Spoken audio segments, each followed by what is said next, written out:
বিসমিল্লাহির রহমানির রহিম। আসসালামু আলাইকুম।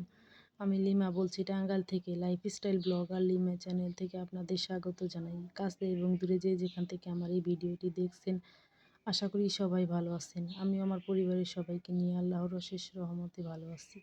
সবাইকে শ্রদ্ধা আর ভালোবাসা দিয়ে আজকের ভিডিওটি শুরু করলাম। এদিকে দেখছেন সকালবেলায় আমি রান্না করার জন্য কাঁচামরিচ তুলতে চলে এলাম। এটা আমার কাঁচামরিচ গাছ থেকে অনেক কাঁচামরিচই খাওয়া হয় আমার। তাই সকালবেলায় টাটকা টাটকা কাঁচামরিচ তুলতে চলে এলাম। দেখেন কাঁচামরিচগুলো দেখতে অনেক সুন্দর, ছোট হলে এটার ঝাল অনেক বেশি। এই মরিচটা দিয়ে তরকারি রান্না করলে আসলে তরকারির টেস্টটা অন্যরকম হবে। দেখতে পাচ্ছেন বাটিটা আমার ছেলে ধরেছিল।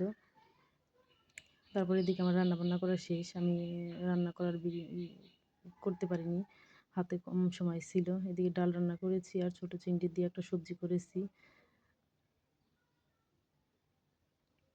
তারপরে রান্নাবান্না শেষ করে আমি এদিকে জামা কাপড়গুলো ধুয়ে নিয়েছি।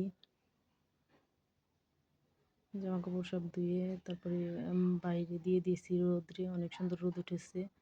রোদ্রে শুকাতে দিয়ে তারপরে ছেলের সুজি শেষ হয়ে গেছিলো, আমি সুজিটা এনে রাখছি।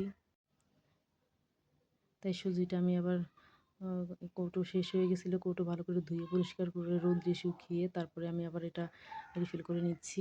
আমি দিনের বেলায় ভয়েস ওভার করি, এর জন্য আমার বাইরের দিক থেকে অনেক নয়েজ আসে। প্লিজ আপুরা আপনারা একটু ক্ষমা সুন্দর দৃষ্টিতে দেখবেন আমাকে। আমার ভিডিওর কোথাও কোনো অংশ যদি আপনাদের একটু ভালো লেগে থাকে তাহলে একটা লাইক, কমেন্ট, সাবস্ক্রাইব করে আমার পাশে থাকবেন।